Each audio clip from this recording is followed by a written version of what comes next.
que, en faisant donc les fouilles, puisque les premiers archéologues, qu'est-ce qu'ils faisaient? Ils avaient la Bible dans une main et la pioche dans l'autre main. Ils voulaient faire quoi? Justifier le texte biblique. Mais malheur en a pris, puisque en fouillant là où il fallait fouiller suivant les indications de la Bible, ils n'ont rien trouvé. Malheureusement, retourné en Afrique, ils constatent que le premier hominidé date de 7 millions d'années. L'homme de Toumaï. 7 millions d'années, le premier hominidé. Alors, dans la comparaison, comparez-moi Adam, qui, suivant la chronologie biblique, est de 6 000 ans et quelques, et l'homme de Toumaï, qui a 7 millions d'années. Revenons plus bas.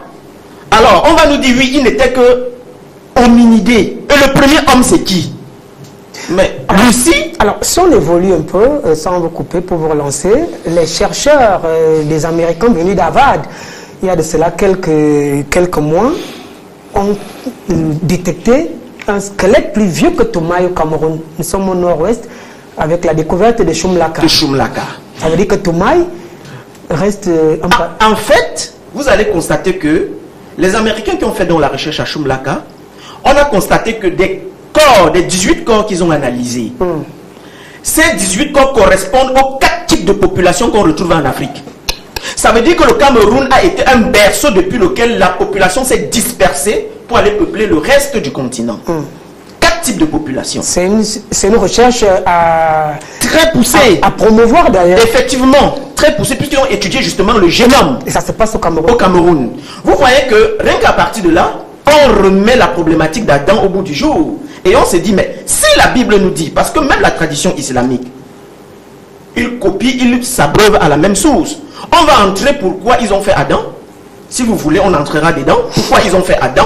Et vous allez constater que, dans cette logique, la construction, la promotion et la diffusion du texte de la Genèse, du texte génésique, a eu ses heures de gloire entre le 15e, le 16e et le 17e siècle.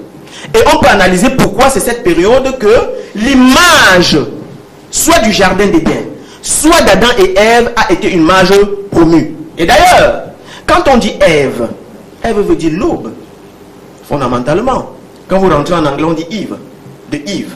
C'est l'aube, c'est le commencement, c'est le début. C'est là où tout part.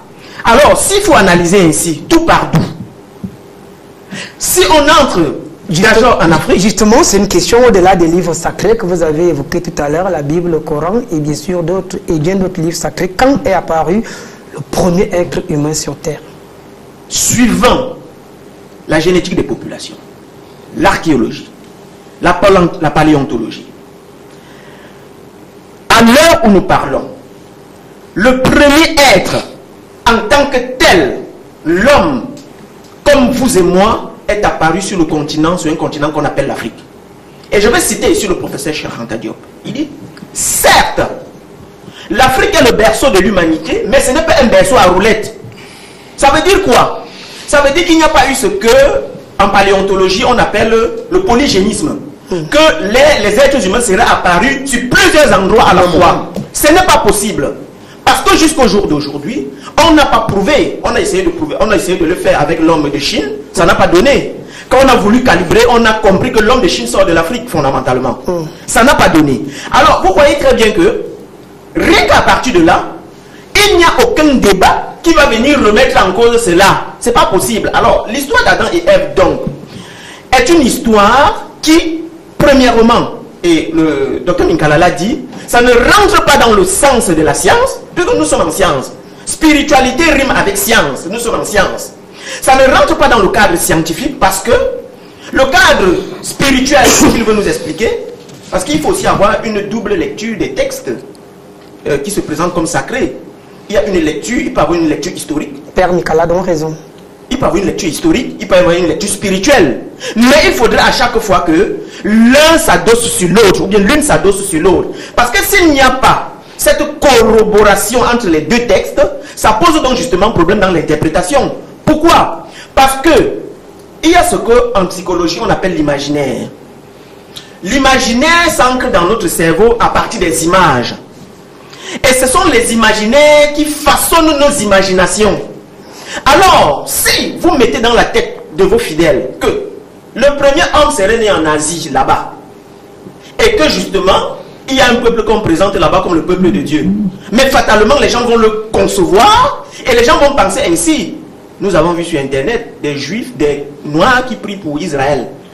Vous voyez un peu à quel point nous sommes arrivés, parce que l'imaginaire ou l'imaginaire a fait de sorte que on leur a présenté ce peuple comme étant le peuple premier, parce qu'on dit sur le peuple de Dieu, et effectivement, le premier sémite de l'histoire de l'humanité s'appelle Sargon d'Akkad. C'est le premier sémite de l'histoire de l'humanité connu aujourd'hui. Et c'est, Sa Majesté l'a dit, c'est 5000 ans. Alors, si on dit 5000 ans, et qu'on date le premier hominidé de 350 000 ans, mais regardez le gap, on a 345 000 ans d'écart. Et si ce premier hominidé est nègre, et c'est ce nègre qui, suivant ses pérégrinations sur la terre, est allé peupler tous les autres espaces continentaux. C'est pourquoi vous allez constater aujourd'hui que dans tous les suds des continents, vous allez trouver l'extraction nègre, et qui est toujours la plus ancienne. Allez en Chine, allez en Inde, allez au Japon, allez en Australie, allez dans tous les continents, vous allez trouver l'extraction nègre. Pourquoi? Parce que justement, l'humanité, puisqu'on ne parle que d'elle, est née en Afrique, et l'Afrique est l'espace depuis lequel tout a été diffusé. Donc quand on vient de parler d'Adam, et l'islam dit quelque chose de terrible sur Adam, que c'était un être qui avait combien 60 coudées, je ne me rappelle plus très bien, qu'il était très grand. Vous avez une référence? Oui, il y a les hadiths qui le disent.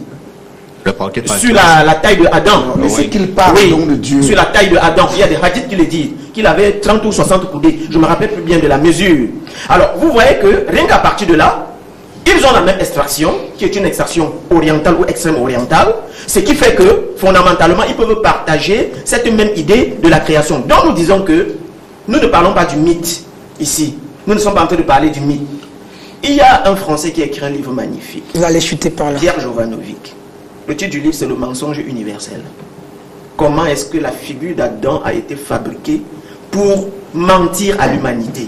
Et dans ce livre, il revient donc justement sur les mythes que les hagiographes juifs, hébreux, pas juifs, mais hébreux, ont récupérés et ont remanié pour faire le texte de la Genèse.